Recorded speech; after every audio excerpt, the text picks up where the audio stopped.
Welcome to my kitchen. It's dark, it's nighttime, but we're going to give this a go. I asked if you guys wanted to hear or read aloud while you're away, and I got a few yeses, so I'm going to go with it. So we're on chapter 4 of Elephant Secret. The school bus hit a bump, and we all flew slightly out of our seats to an accompaniment of screams and laughter. I still can't believe you're not going to the dance, Stacy said as we settled back in. I still don't believe you can't believe it, I said. But it'll be fun, Lizzie offered, leaning over the seat back until she was almost on top of me. Standing in a stuffy, smelly, hot gym wearing uncomfortable clothes isn't my idea of fun. You'd be with us, Stacy said. How could that not be fun?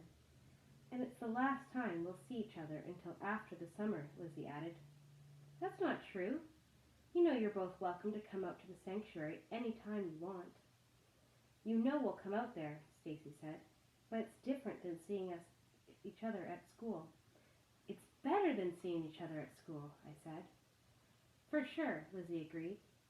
But still, you really should come to the dance. Will you at least think about it?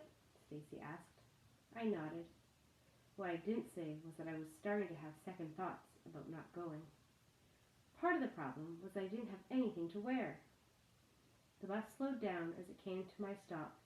I got my feet and said goodbye to my friends. Think about the dance, Stacy called out as I weaved my way down the aisle. I waved over my shoulder without looking back. All the school bus kids might have heard her yelling that out. Talking in public about going to a dance seemed so personal, and I was a little bit embarrassed. What did the boys on the bus think about me going or not going? Did they think anything about it? Were my friends the only ones sad that I wasn't going? Did anybody else care? The bus came to a stop and the door opened. Sam, you say hello to the elephants for me, Mrs. Schaefer, the driver, said. I will. She said the same thing to me every day when she dropped me off. She was a nice lady, and sometimes she came to see her elephants and brought her grandchildren with her. I went down the stairs and stepped away, and the door closed behind me. The bus took off, and I was left behind in a cloud of dust. I watched it drive away, and the thought I'd miss Mrs. Schaefer. Next year, I was going to high school on a different bus with a different driver. I'd miss a lot of things about my school. The school I'd gone to for 9 years. There was now less than 2 weeks before it would be all over. Maybe I really should try to go to the school dance. I walked along the outer fence. Our property had 2 fences. The outer one kept people from looking in and from coming in. It was high, metal, and impossible to climb. The inner fence kept the elephants in. It was only 4 feet off the concrete topper, but 3 strands of wire. The top strand could be electrified, carrying a high enough charge to discourage an elephant from trying to go further. We hardly ever turned the current on, partly because the electricity was expensive, and besides, our elephants didn't try to go through it. Their world and what they needed was all inside the walls. The real obstacle wasn't the wire, but the concrete wall. While it was only 4 feet high, low enough that a determined 8-year-old child could have climbed over it, it was too high for any elephant. Elephants don't jump, and they don't climb.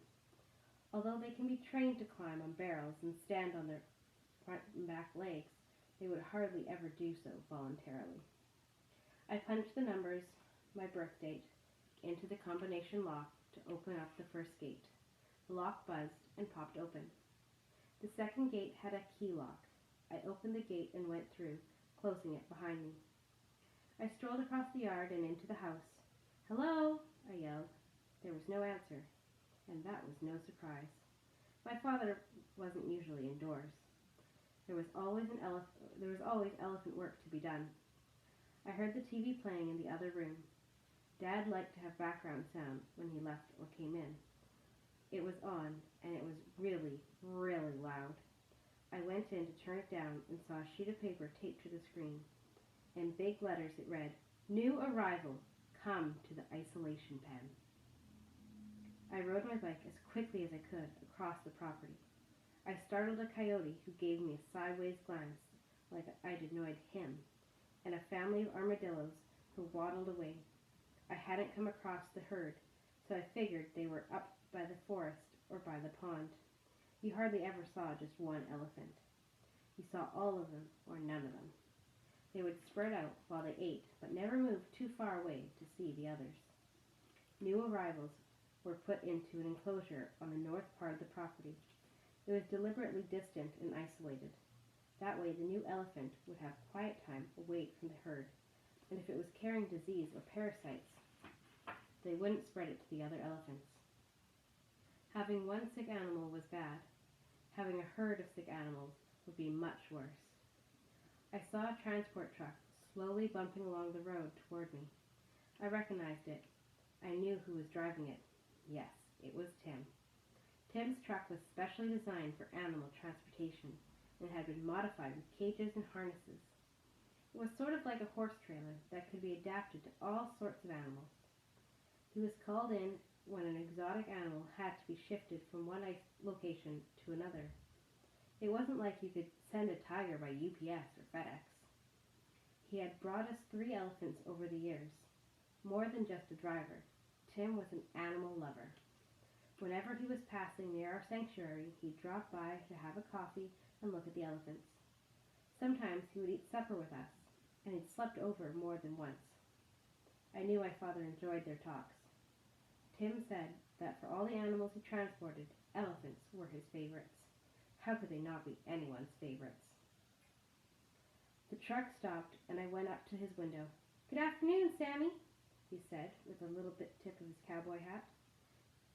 His smile, and his hat were so big, I always surprised they fit in the cab of the truck.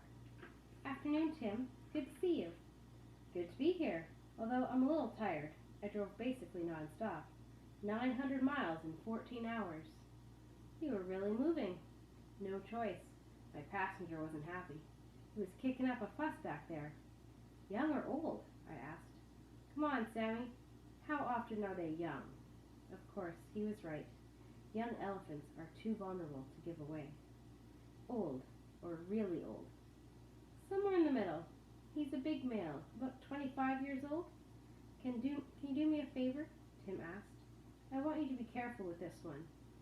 "I'm always careful." "No, you're not. This elephant? Well, he has a story behind him. Your father will tell you." "You could tell me. Maybe you could tell me over dinner." "There's nothing I'd rather do than share a meal with you and Jack. But I'm going to have to eat and run. I just got another call. I'm moving a lion from San Diego to San Francisco." "Sounds like you should be the one who's careful." "I always am." He paused. "As for now, the lion has never hurt anybody." That could mean only one thing. This elephant had hurt somebody. I shouldn't have been surprised. Old and complicated is what we usually got. "You'll be careful, right?" "I'll be careful." He tipped his cowboy hat and put his truck into gear and pulled away. I pedaled off into the other direction. Soon I could see the isolation pen. I followed along the outer fence that it enclosed. It was made of 12-foot-tall sections of corrugated metal, painted in dozens of colors, whatever paint my father could find at the dump where it had been donated. The streaks of rust had come through. There was no real strength to the fence, and an elephant could have pushed through it easily. It was intended as a visual block, so as the animal inside couldn't see what was outside. Within it was a second wall, exactly the same as the inner wall that lined the entire complex, low concrete topped by wire. The gate to the corrugated section of the fence was open. My father's truck and Doc Morgan's van were just inside. The 2 men were standing at the edge of the inner wall. I skidded to a stop right beside them. They both nodded at me to acknowledge I was there, but didn't stop their conversation. Then I saw the elephant. He was 50 yards away, partially hidden behind some trees. He had long tusks, He was big, although with no comparison point, I couldn't tell how big. He was, of course, gray, with darker patches on his body. "What's that on his skin?" I asked. "Body sores," Doc Morgan said. "That's awful." "They're all over him," my father said. "I'm hoping that fresh air and sunshine will help them heal." "That's about the only thing that will, unless you're going to let me tranquilize him," Doc Morgan said. He was he was sedated to be transported, my father said, and if we knew that he was sedated with the dose, then I could figure out what he needs now. "I can't believe the vet didn't send that information along," Doc Morgan said. "I don't think it was a vet. Judging by his condition, I don't think he's seen a vet in a long time. That's why I wanted you to see him right away." "For me to see him from any closer than this, we'll have to tranquilize him." "You know better than I do the possible health risks and complications of tranquilizing him a second time," my father said. "It's not only the elephant's health I'm worried about. I can't do more than a long-distance visual examination, no treatment, unless he's tranquilized and secured." "Did you get me here to do an examination or a sightseeing from a distance?" "He's been through so much. I hate to put him through anything more." "Could you at least use a low dose of tranquilizer?" "You know me well enough. I always use a low dose, as low a dose as possible. So, do I go ahead?" My father nodded. Doc Morgan went back to his van. "Doc doesn't trust this elephant," I said.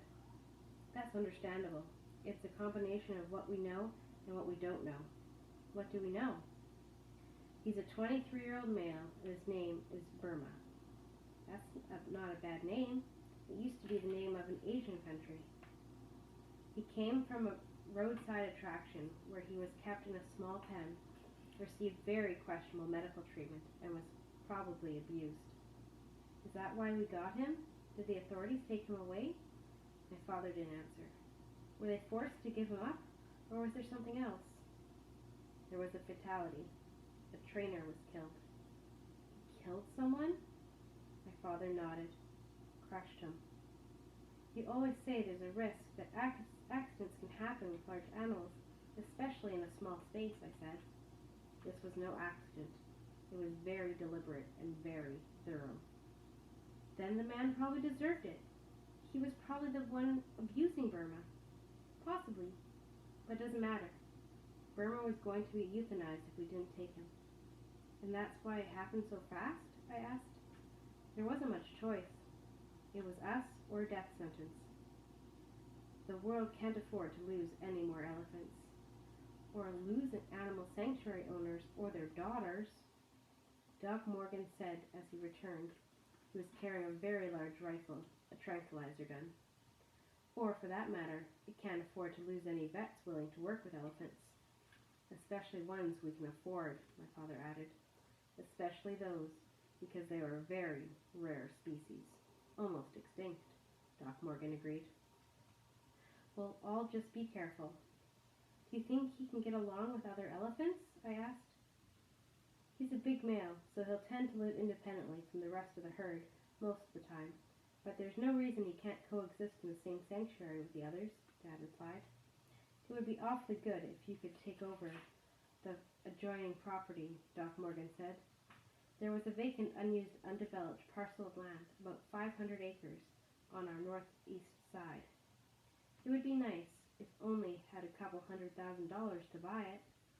"You don't have that kind of money on you, do you, Doc?" my father asked. "I think I left that money in my other pants." "How did he get along with other elephants where he was before?" I asked. "From the information I was given, I don't think he's ever even seen another elephant," my father said. "Ever?" "He was the only elephant there. He was held in solitary confinement. But he had to have seen some other elephants at some point, at least his mother. He could have been taken from her when he was less than 12 months old," my father said. "That's barbaric." "You know, that's the method some trainers use to gain control over animals. The early separation breaks the animal's spirit and makes it completely dependent on the trainer." Of course, I knew that.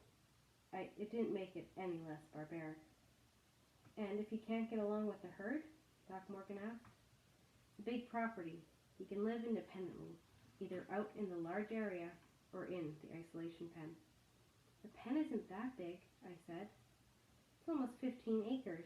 That's enormous compared to what he's used to, Dad said.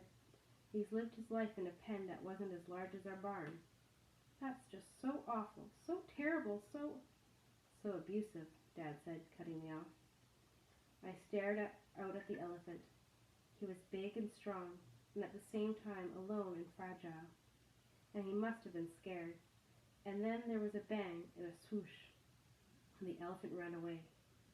The tail of the tranquilizer dart that had been fired at him showed as a hint of orange feathers on his backside. Direct hit, Doc Morgan said. The animal world is lucky I use my hunting skills only for the forces of good.